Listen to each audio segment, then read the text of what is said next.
Hello, welcome back. We're going to do another LeetCode problem on unique path in a grid. Today's problem is 63 unique paths 2. We are given an integer array grid.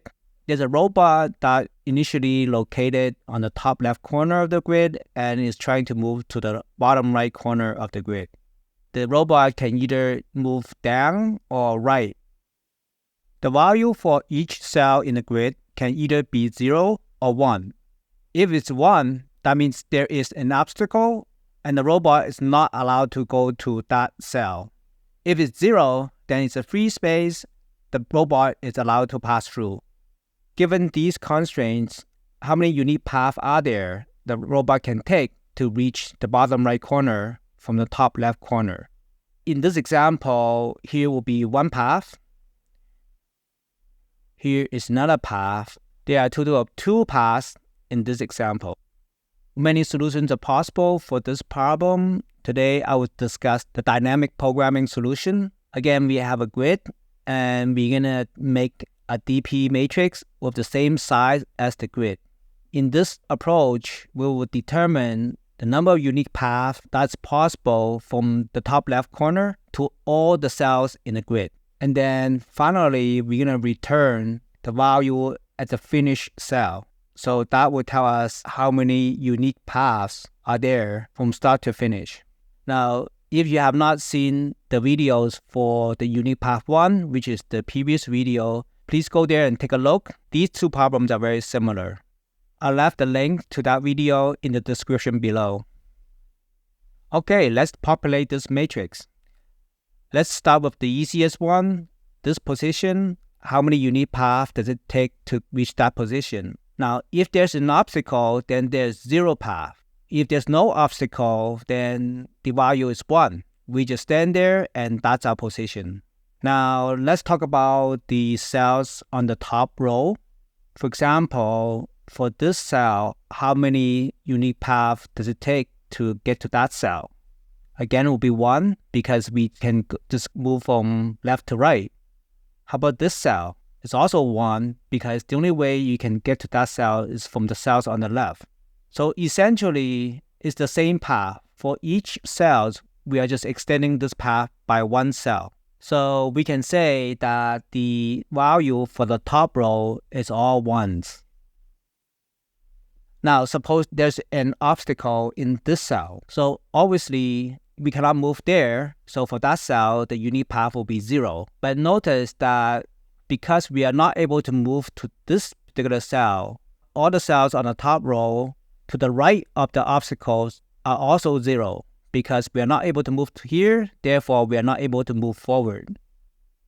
Okay, just to be clear, for the cells in the top row, if there is an obstacle, then the value for that cell is 0. If there is no obstacle, then the value for that cell is the same as the cells immediately to the left. Now let's talk about the first column.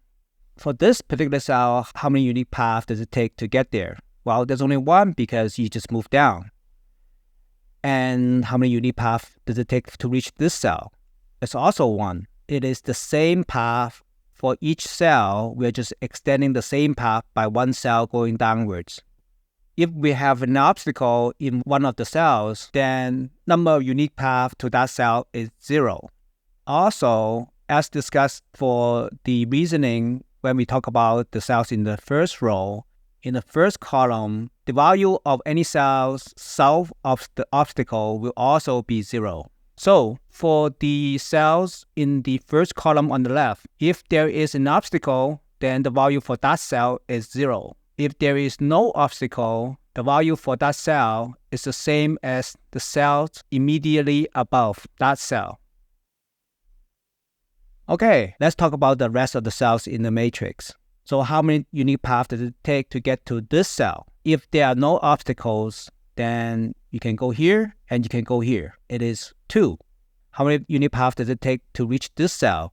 So you can go here, you can go there, and you can go here. So a total of 3. So the general rule is that for any cell in this portion of the matrix, the number of unique paths to reach that cell is the sum of the unique path to reach the cell above, and also the number of unique paths to reach the cells on the left.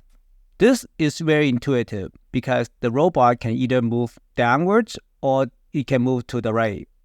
So for any given cell, the previous position, the robot is either came from the cell immediately above or immediate to the left. After the robot lands on the current cell, the path just extends to all the paths from the cells above and all the paths of the cells immediate on the left.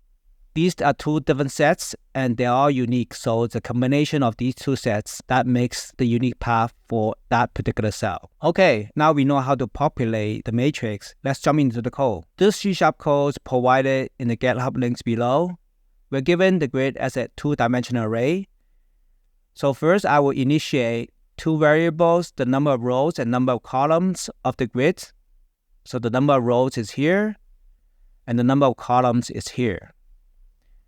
And then I will initiate the DP matrix with the same dimension as the grid. So let's cover some edge cases. If the first cell there's an obstacle, one is obstacle, then we are not able to move anywhere. I will return 0 immediately. There's no path available to reach the bottom right corner. Otherwise, I will initiate that value to be 1 at 0, 0. Next, using a for loop, I will populate the value for the top row. We have a condition. Provided there's no obstacle in that cell, the value of any particular cell in this row is the value of the cells on the left. Similarly, I will use another for loop to populate the value for the first column. Again, provided the cell has no obstacles, the value of any particular cell in the first column is the value of the cells immediately above that cell. Next, I will use a nested for loop to populate the rest of the cells in this matrix. For any particular cell, provided there's no obstacle, the unique path to reach that cell is the sum of unique paths to reach the cells immediately above and also immediately on the left. So that is what this line does. And then I will just return the value in the lower right corner of the matrix, which is the finished cell. So I just want to talk about the runtime complexity. Reiterating every cell of the grid, the runtime complexity is the size of the grid. Okay, let's take a look if this works. And it looks good. That's it for today. Hope to see you next time.